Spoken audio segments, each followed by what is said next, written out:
How did a music festival in Glastonbury turn into the music festival from hell that's required BBC to issue apologies and screams of anti-Semitism? Well, it happened live on stage, all being live streamed.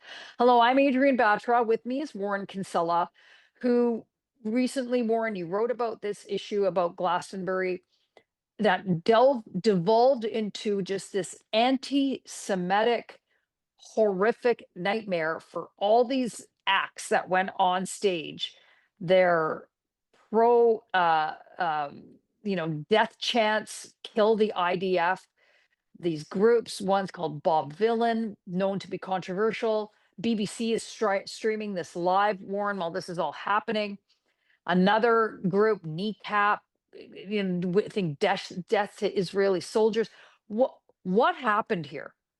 So what happened? Glastonbury, for those who aren't familiar, and as you know, Adrian, I've been involved in the music scene, the punk rock Yeah, scene, since the I was punk 15 scene. years old. Mhm. And Glastonbury is as big as it gets. It's arguably the biggest rock music festival in the world.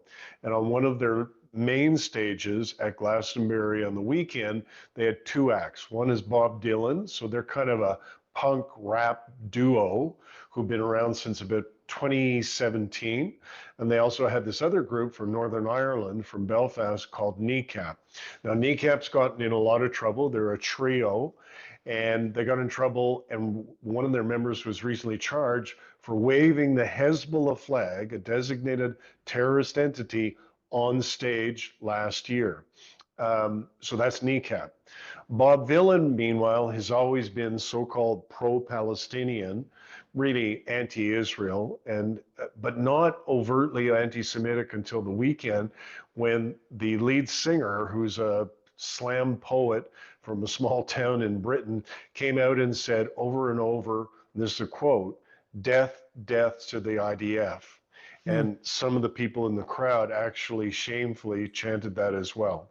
yeah. Well, that's a no-go. So as a result, uh, his performance in Germany, in France, in different places in England have been canceled. And most ominously for that band, all of their visas to perform in the United States in the coming weeks have been withdrawn. So they're no longer going to the United States. So this raises an important question for those of us in Canada. Kneecap at this point is still scheduled to play a couple gigs in Canada, one in Toronto and one in Vancouver. There's an open question as to whether Bob Villain was coming or not and opening for another act. It doesn't look to me like they were going to. So there's nothing the Canadian government can That's right. bar at that point.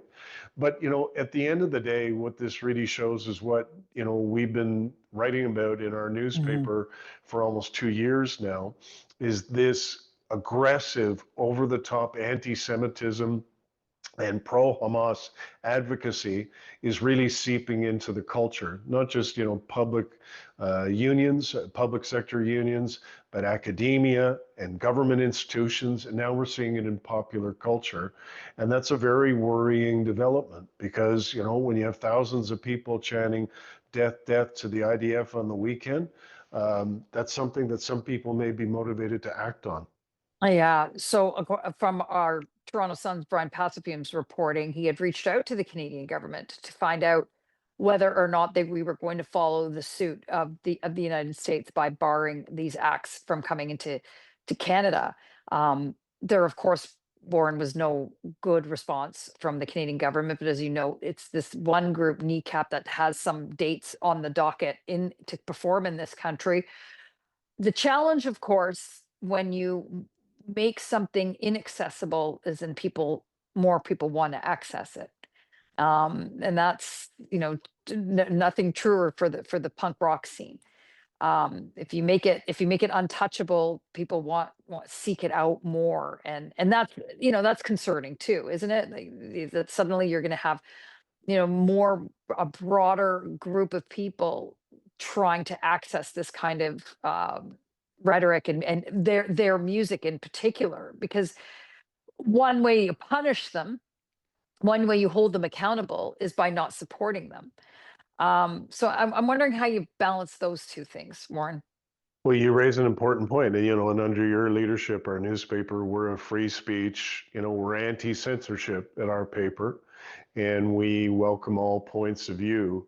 And to your point, Bob Villan's Instagram account doubled in size after Yeah. the weekend. People did go looking for more of what he had to say.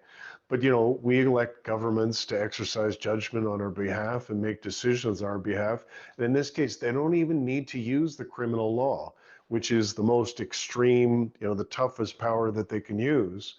We already have laws on the books to deal with a group like NECAP or Bob Villan when they apply for a visa. So our border security rules allow us to say, as was done during the Ottawa convoy, as has been done with neo-Nazis and extremists over the years, we believe that you are going to come here to commit an indictable offense. In this case, promote hatred, and we're not going to let you in.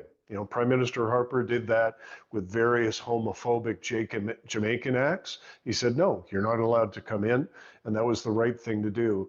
So Hmm. I think that would be the proper signal for the Carney government to send, which is they haven't applied at Bob Villan for a visa, but NECAP have.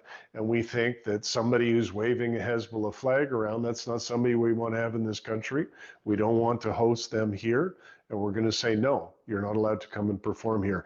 I think that's reasonable. That's not using the criminal law. That's just exercising good judgment. Well, the fiasco in Glastonbury has resulted in a police investigation. Well, let's see if that goes anywhere at all. Like this video and subscribe to our YouTube channel and go to the torontosun.com. You'll find commentary and coverage there you will not find anywhere else.